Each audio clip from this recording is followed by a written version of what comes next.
నిజానికి భారతదేశ చరిత్రలో రాజకీయాలు పుట్టిన తర్వాత గత 5 దశాబ్దాల నుంచి కూడా మాకు తెలిసిన తర్వాత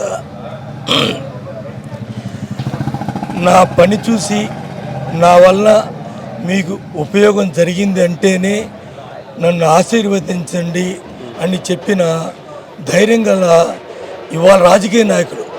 అప్పట్లో అందరూ సోషల్ లీడర్స్, నెహ్రూ దగ్గర నుంచి ఇందిరాగాంధీ దగ్గర నుంచి వాళ్ళు కూడా ఇంతవరకు ఎప్పుడు ఆ మాట చెప్పలేదు. పైగా ఈరోజు ఈయన చేసిన అన్ని వర్గాలకి అందుబాటులో ఉండటము, డౌన్ టు ఎర్త్గా ఉండటము, బలహీన బడుగు వర్గాలు వాళ్ళ సంక్షేమానికి పెద్దపీట వేయటము, ప్రధానమైనవి ఎవరు చెప్పినా సరే విద్య వైద్యం ఆ రెండు కూడా ఉచితం చేసి అందుబాటులోకి తీసుకొని రావటము.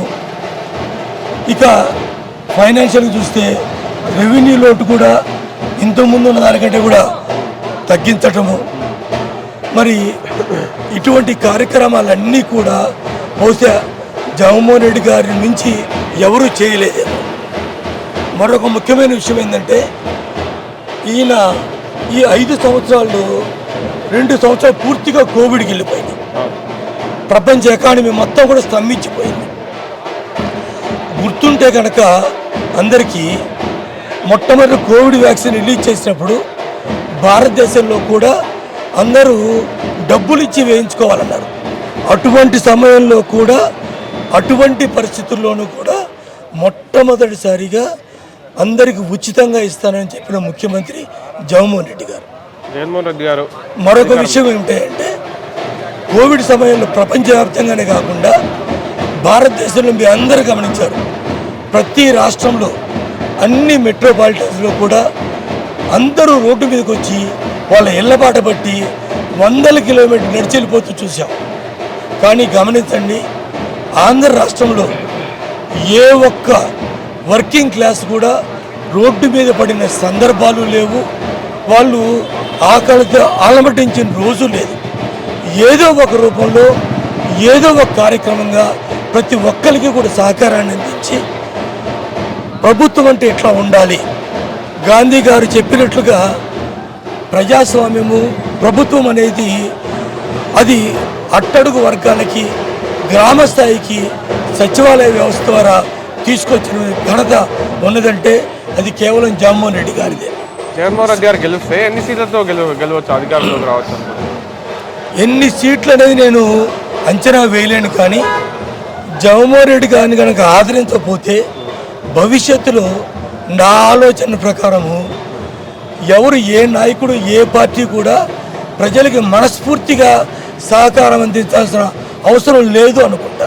ఎందుకంటే ఎంత చేసినా ఇంతే కాబట్టి అప్పటికప్పుడు చూసుకుంటే సరిపోతుంది అనే ఆలోచనతో చేస్తారే. కానీ అది ఎవరికి వాళ్ళు చేసుకున్న ద్రోహమే.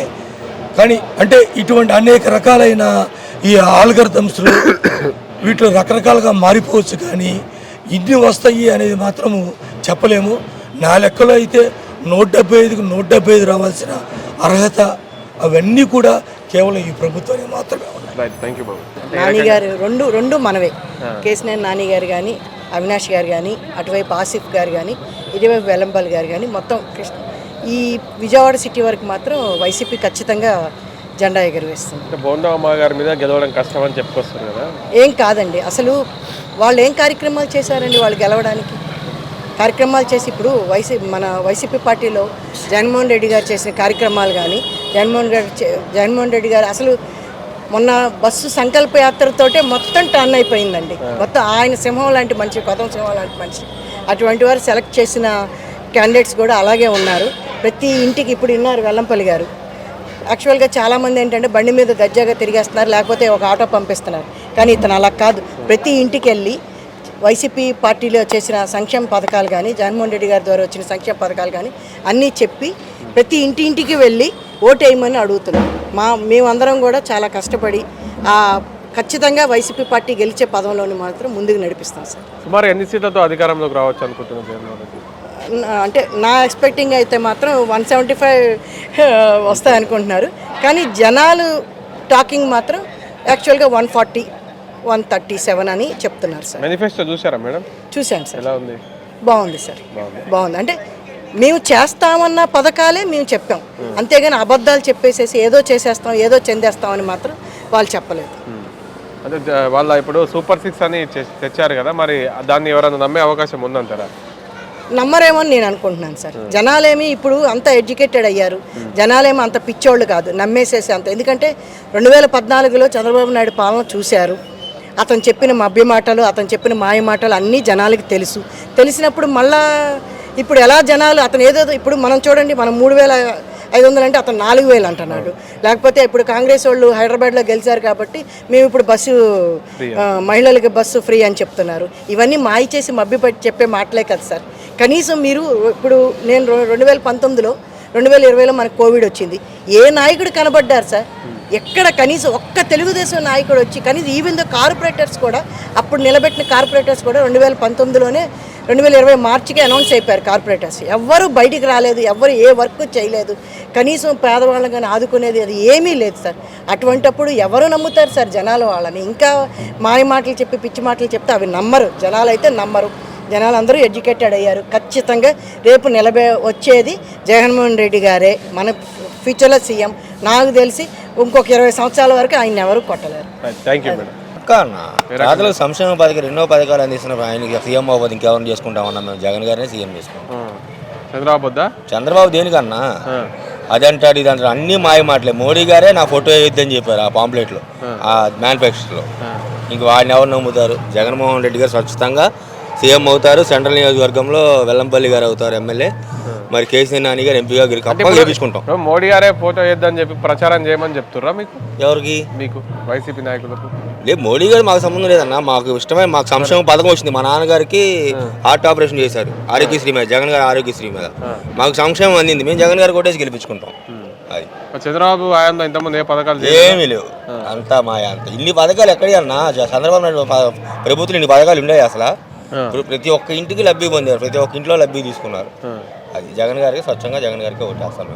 ఇప్పుడు దాని గుర్తుకు ఓటేసి జగన్ పోటీ చేస్తున్నటువంటి ఎవరైతే ఉన్నారో వెల్లంపల్లి గారు బోండా అమ్మగారి మీద గెలవడం కష్టం అంటున్నారు కదా, మరి ఎవరన్నా? ఏమి లేదన్నా, జనాలు పక్కా పార్టీకి న్యాయం చేస్తారు, వైసీపీ ప్రపంచంలోనే గెలిపిస్తారు. మీకు పథకాలు వచ్చినాయి ఏమన్నా?